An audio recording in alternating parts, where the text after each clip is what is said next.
엔비디아는 급락, 시장은 또 사상 최고. 일단 이 지표부터 보시죠. 엔비디아 주가 많이 떨어졌죠. 8월 29일 현재 117.59달러로 마감했습니다. 야, 엔비디아 주가가 갑자기 왜 이렇게 떨어져? 무려 6.38%나 떨어졌습니다. 그러니까 매출도 2분기 매출도 뭐 사상 최대라고 이야기하는 300억 4천만 달러가 됐잖아요. 그런데도 시장에서는요, 앞으로 매출이 좋아지지 않을 거니까 엔비디아는 더 어려워지겠다 이러면서 팔아버리는 거예요. 많이 팔아버리는 겁니다. 그러니까 6.38%나 떨어졌다 이렇게 지금 이야기할 수 있는 겁니다.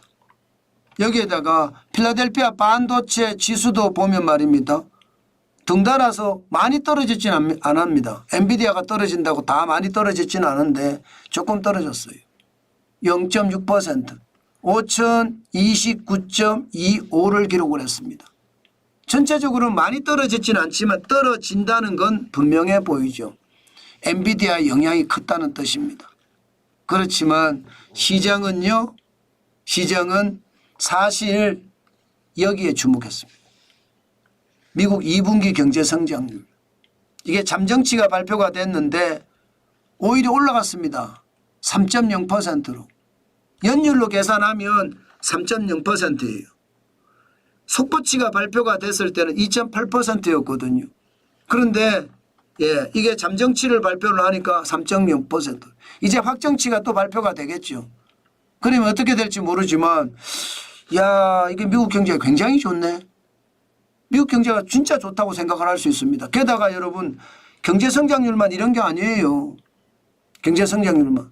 신규 실업수당 청구 건수도 2024년 8월 17일에 23만 3천 건에서 23만 1,000건, 2,000건이나 또 줄었어요. 실업수당을 덜 청구한다는 것은 실업자가 그만큼 적다는 이야기잖아요. 그러니까 시장은 가만히 있을 수 없지. 이럴 때 올라가야지 하면서 다우산업지수가 또 사상 최고치 경신했습니다. 0.59% 올랐고요.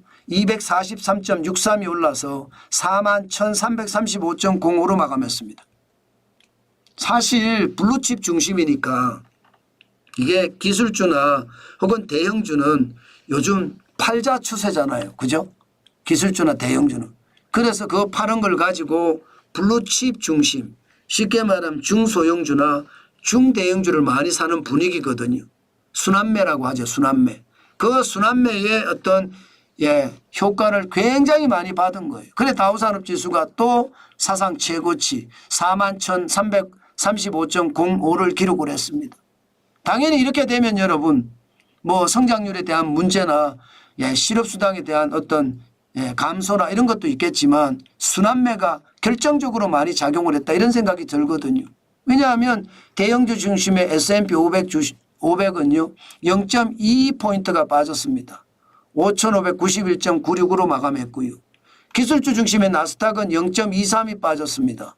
39.6이 빠져서 17,516.46으로 마감했습니다. 전체적으로는 그렇죠. 그죠? 기술주 중심, 대형주 중심은 빠지는 추세고 블루칩 중심, 중소형주나 중대형은 상승하는 추세. 그 이유가 결국은 순환매다. 그만큼 미국 경제 상황은 성장률 자체가 2분기에 3.0% 성장할 정도로 좋으니까 이게 결국은 중소형주나 중대형주. 기업으로 보면 중견기업들의 약진이 눈에 보일 거다. 왜? 금리를 인하하게 되면 이들에게는 더 약진의 기회가 온다는 것. 그게 투자자들에게는 굉장히 많이 영향을 미쳐서 지금 순환매가 많이 일어난다는 것. 그렇게 되면 여러분 대형주는 자꾸 떨어집니다. 애플은 오르긴 올랐는데 애플이 많이 오르지 못했어요. 많이 오르지 못했어요. 애플이 뭐 올라봤자 1.46이 올라서 229.79로 마감을 했고요. 마찬가지 테슬라는요. 약간 올랐습니다. 0.6% 206.28달러로 마감을 했습니다.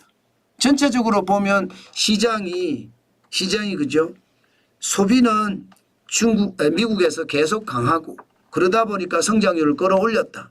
그리고 실업은 굉장히 약하고 실업수당 청구 건수가 줄어드니까 그러니 전체 경제로 본다면 미국 경제는 지금까지 튼실하다. 그렇지만 분위기는요. 침체에 대한 이야기들이 계속 나온다. 이렇게 생각을 하면 틀릴 것 같지는 않습니다. 제가 늘 여러분들에게 말씀을 드리는데 지표하고요. 현실하고는요. 굉장히 괴리가 되고요. 제가 장단기 금리 역전이 이제 정상화될 거다. 그러면서 침체의 기운이 넘친다. 이 말씀 드렸잖아요. 지금 주식시장에서 제가 말씀드리는 거하고 하면 굉장히 배치될 수가 있습니다. 제가 말씀드리는 장단기 금리 역전 후에 정상화가 되면서 위기가 온 것은 역사적 사실을 그대로 직시를 해서 말씀을 드리는 거고요. 지금 미국 주식시장에 대한 이야기는 현재 지표만 가지고 현재만 말씀드리는 겁니다. 추세선을 말씀드린 거고 현재를 말씀드린 거예요. 그렇기 때문에 다를 수 있습니다. 그것은 감안해서 보셨으면 좋겠다. 그 말씀 드리고요. 아마 오늘 우리 시장도요. 순환매의 어떤 상황이 아마 일어날 겁니다. 우리 시장은 순환매라고 딱히 그렇게 말하기보다는 그동안 소외된 주식들 있잖아요. 네이버라든가 이런 주식들이 좀 소외됐잖아요. 소외된 주식들은 좀 더 올라가지 않겠느냐 그런 생각은 해봅니다. 오늘도 시장은 우리가 지독하게 또 경계하면서 봐야 되지만 그만큼 말입니다. 변화에 따라가는 것도 중요하다. 오늘 삼성전자나 SK하이닉스는 엔비디아가 떨어지는 걸 보니까 또 떨어질 모양이에요. 반면에 네이버라든가 소외된 주식들 있잖아요. LG생활건강이라든가 LG에너지솔루션이라든가 이런 거는 또 다른 모습을 보일 수도 있겠다. 오늘 그 이야기를 하면서 이제 정리를 하면 될 것 같습니다.